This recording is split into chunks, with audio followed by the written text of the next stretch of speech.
Hello tout le monde et bienvenue dans cette nouvelle vidéo. Aujourd'hui c'est un format un petit peu différent puisqu'on accueille quelqu'un sur ma chaîne que je vais vous présenter juste après. Moi je suis Laura, professeure de yoga, je suis intéressée par l'astrologie, l'ésotérisme, etc. Et c'est pourquoi j'ai invité Twig aujourd'hui qui est sorcière, youtubeuse, créatrice de contenu et qui est en stage actuellement chez Alliance Magique. Je fais cette vidéo aujourd'hui pour qu'on comprenne un petit peu mieux le monde des sorcières, peut-être vous donner envie de pratiquer, mais aussi pour plonger dans le monde de Twig. Est-ce que tu veux peut-être te présenter, dire des choses que j'ai pas dit, expliquer qui tu es, qu'est-ce que tu fais, qu'est-ce que tu aimes dans la vie? Ok. Bon, je pense que tu as fait assez bien le tour de la chose. Mais du coup, donc moi c'est Twig. Mon pseudo c'est Twigounette sur Instagram et YouTube principalement.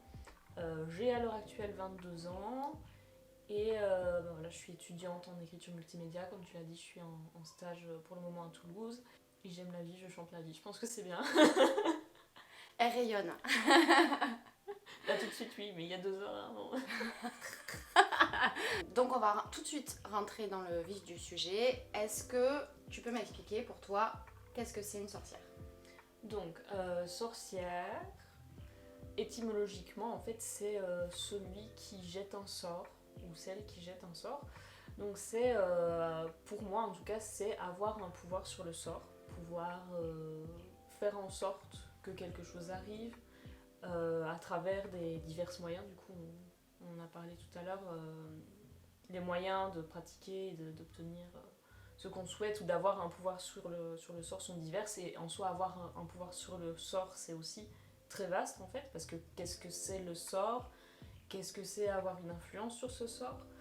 Donc voilà, c'est une définition qui est très vaste et qui peut englober pas mal de choses. Moi personnellement, c'est comme ça que je le définis. Et il y a aussi tout l'aspect de la sorcière féministe qui est pour moi très important. Et la sorcière ne pratique pas forcément la sorcellerie, dans le sens où la sorcière peut être féministe.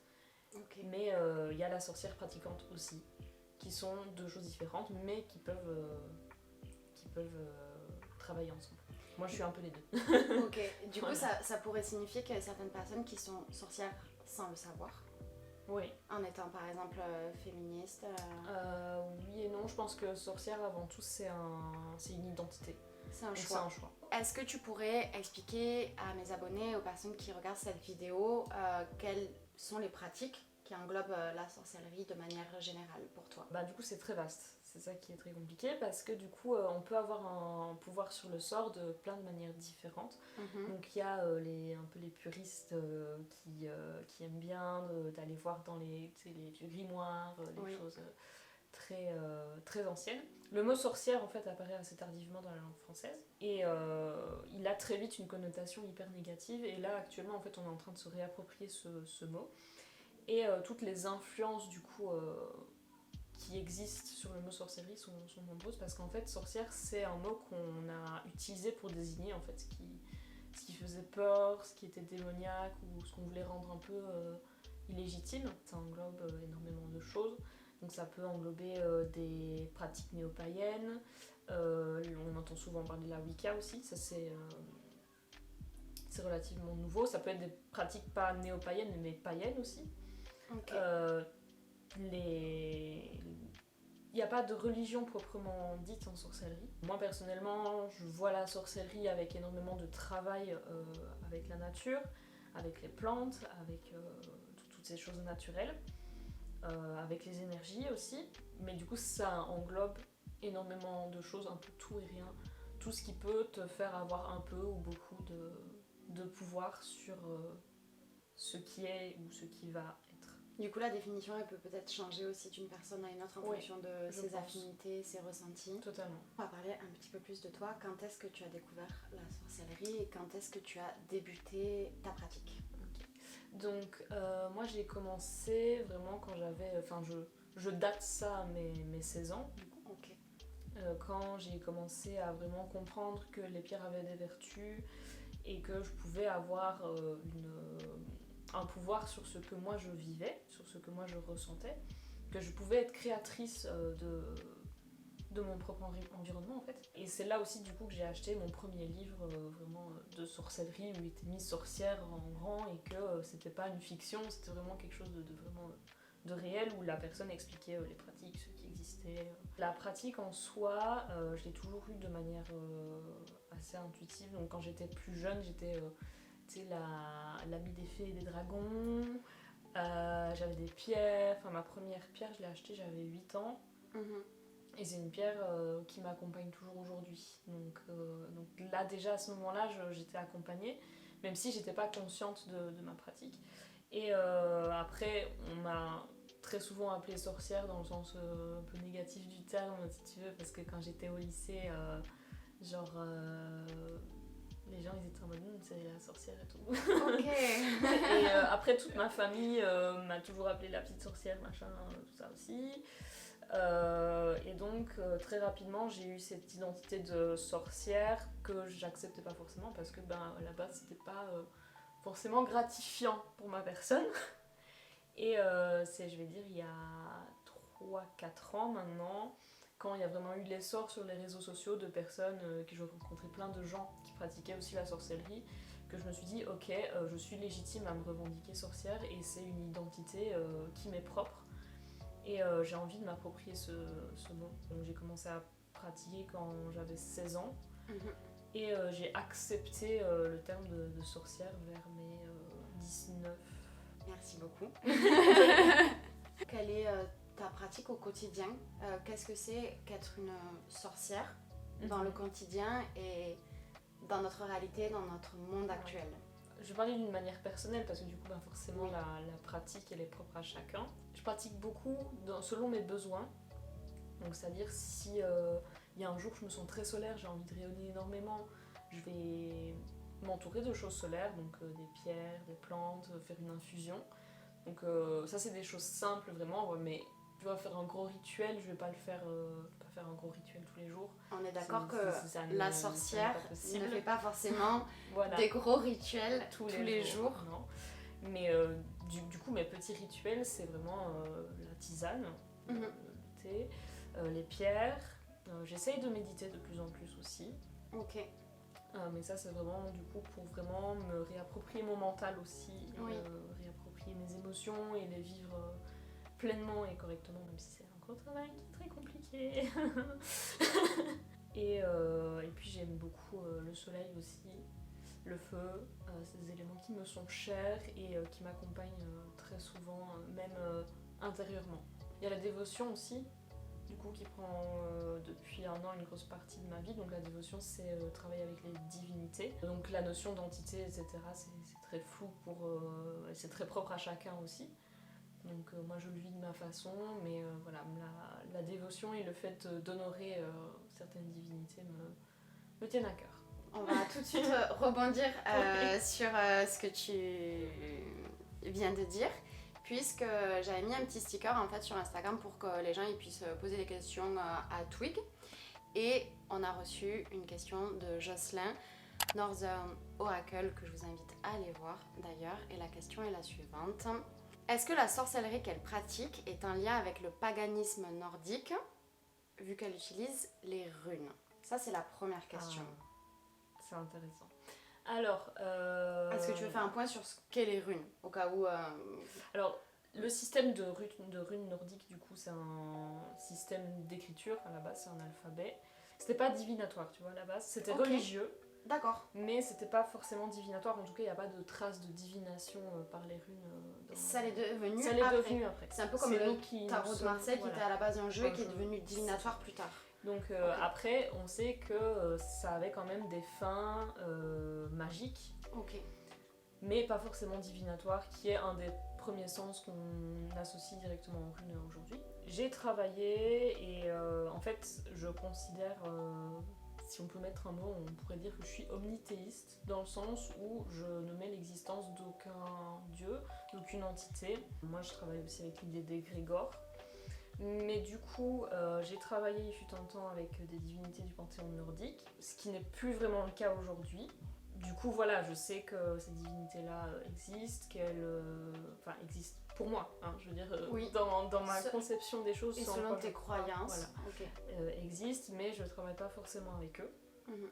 Enfin, plus du coup. Après, tout ce qui est pratique nordique, parce qu'il y a des vraies pratiques, dont la vulva, ce genre de choses. Je suis pas dans le reconstitutionnisme de la religion païenne nordique. Ok. Mais j'ai un intérêt quand même pour cette mythologie et pour ce panthéon. Prochaine question de Jocelyn. Est-ce qu'elle est en lien avec une divinité pour pouvoir utiliser ses pouvoirs? Alors, aujourd'hui, oui. Aujourd'hui, je travaille beaucoup avec mes divinités pour avoir certains pouvoirs. Je leur fais appel dans certaines circonstances. Ok. Maintenant, voilà, pendant 4 ou 5 ans de ma pratique, j'ai été athée. Je travaillais avec aucune divinité et j'avais aucun souci pour avoir un quelconque pouvoir ou un quelconque pouvoir sur le sort, du coup. Ok. On est totalement capable d'avoir un pouvoir sans invoquer des divinités. C'est un travail totalement différent. Mais du coup, aujourd'hui, les divinités ou la divinité avec laquelle tu travailles te permet d'avoir davantage de pouvoir et de plus progresser, évoluer ou Oui, comment tu le vois ce travail en fait? Oui. Le travail est précis. Je travaille avec des divinités qui ont des buts précis, qui sont associés à des choses précises, donc forcément ça canalise tes Le intentions. travail. Ça te canalise Ok. dans ton travail. Je travaille avec une divinité qui n'est pas amour et lumière, donc on sait que je ne vais pas aller travailler amour et lumière avec cette divinité-là. Ce sont des thématiques précises Voilà. et ces divinités-là vont t'aider sur ces thématiques-là. Elle t'accompagne sur ce chemin-là. D'accord. Alors, je sais que tu as déjà un petit peu parlé dans certaines de tes vidéos et d'ailleurs, je vous invite à aller sur sa chaîne YouTube. Mais comme ça, rapidement, si tu devais donner un petit conseil à quelqu'un qui veut commencer la sorcellerie, quel serait le premier ou voilà, les 2-3 premiers conseils que tu donnerais? Oui, parce que donc, quand on veut commencer, on se retrouve souvent perdu. Voilà. On se retrouve souvent perdu sous le flot d'informations. Le conseil que je donne, c'est de vous demander pourquoi vous avez envie de vous intéresser à ça et de vous intéresser aux différentes choses qui existent, aux différents pans, différents penchants.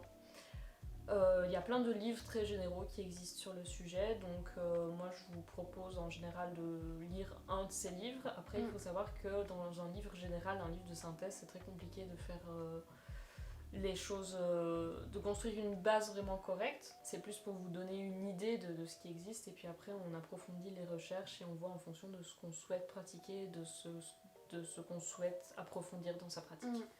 Voilà. Et ce vers quoi on est appelé? Moi je dirais aussi travailler avec son intuition encore une fois et revenir à... Oui c'est ça, c'est l'envie que... Voilà, il faut pas travailler avec les cristaux si ça vous appelle pas ou... Voilà. Enfin il faut pas, je pense qu'il faut pas se forcer. Ouais, il faut pas se forcer. Toute la partie dévotion, etc. Moi je pense qu'il faut d'abord apprendre à pratiquer avec soi. Ok. Avant de pratiquer avec des divinités. On peut les honorer, etc. Mais on peut pas... on ne travaille pas d'emblée avec n'importe quelle entité qu'on ne connaît pas, surtout quand on commence, parce qu'on ne sait pas forcément bien sentir les énergies et se faire troller, ça arrive très vite.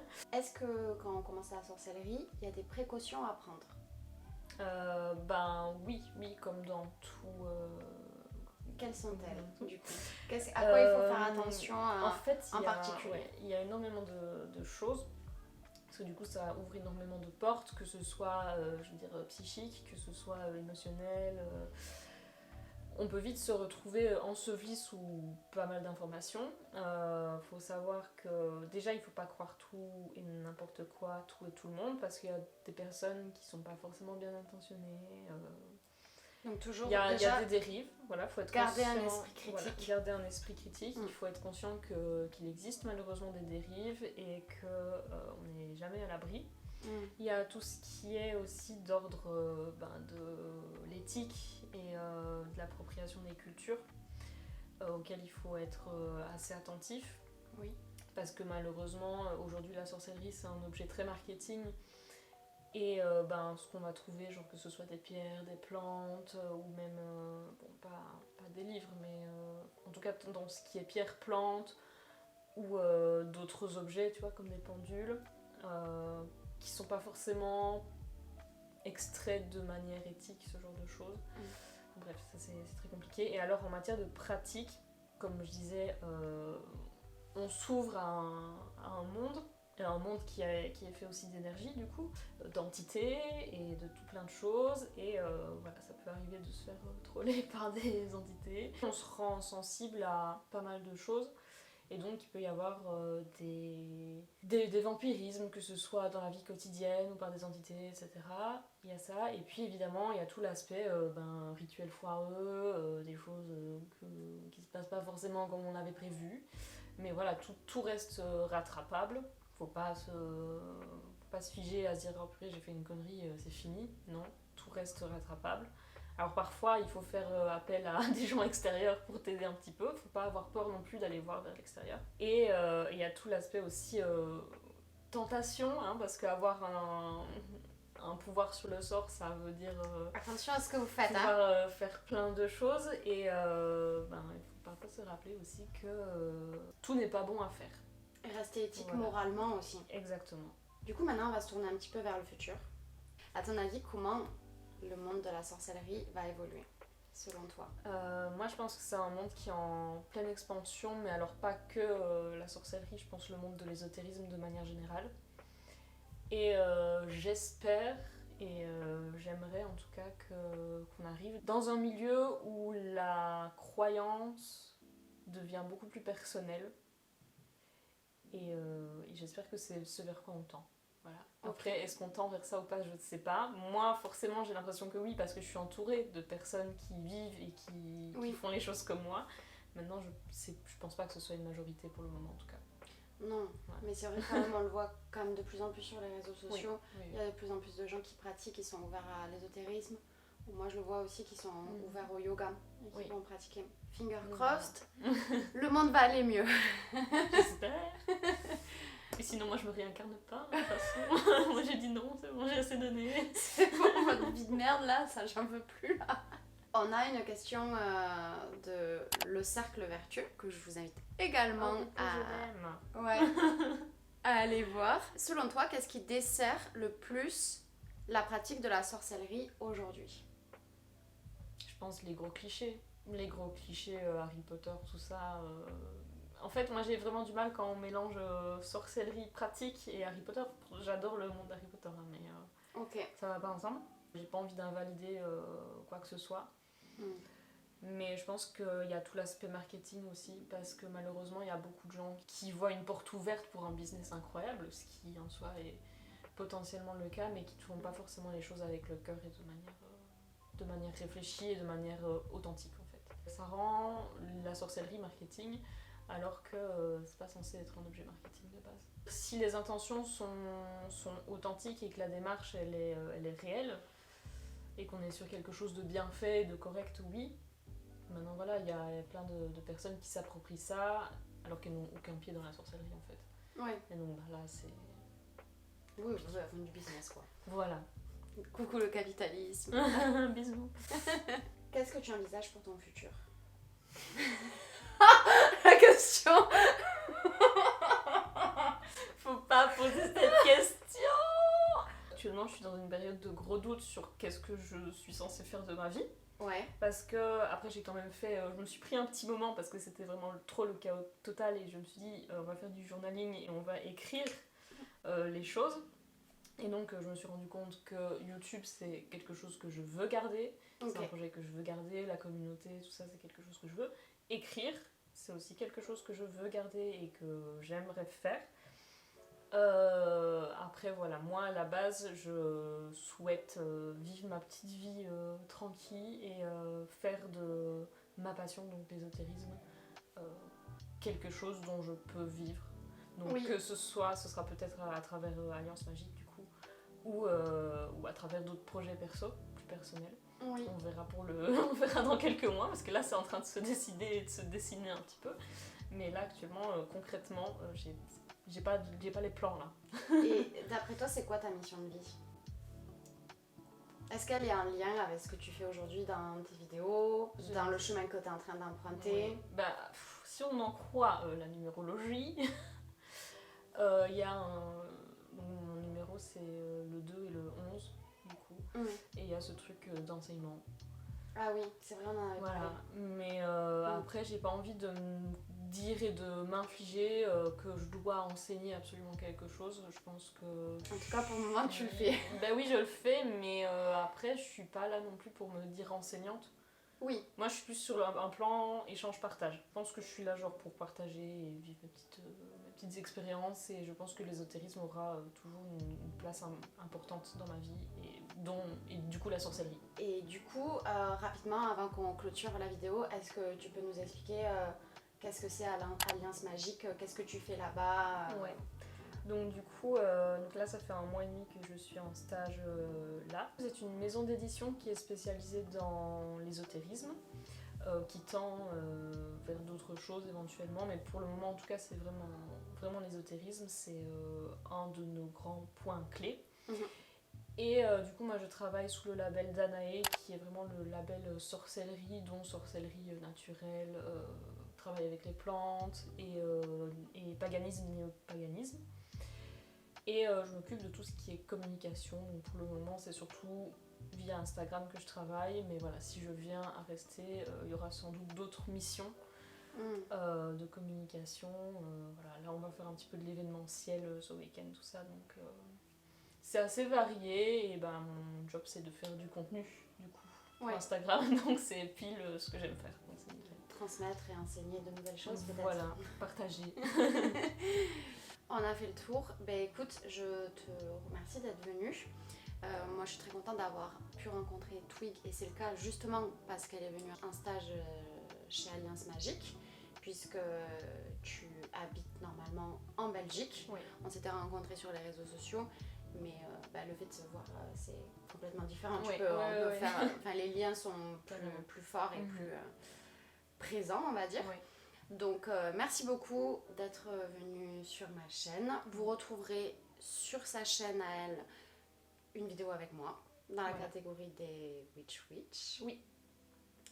Je vous invite également à aller visiter son Instagram. Mettez un petit like, abonnez-vous à mon compte et bien évidemment à celui de Twig. Et je vous dis à bientôt. Et merci de m'avoir accueilli. Du coup, ciao ciao. Bisous.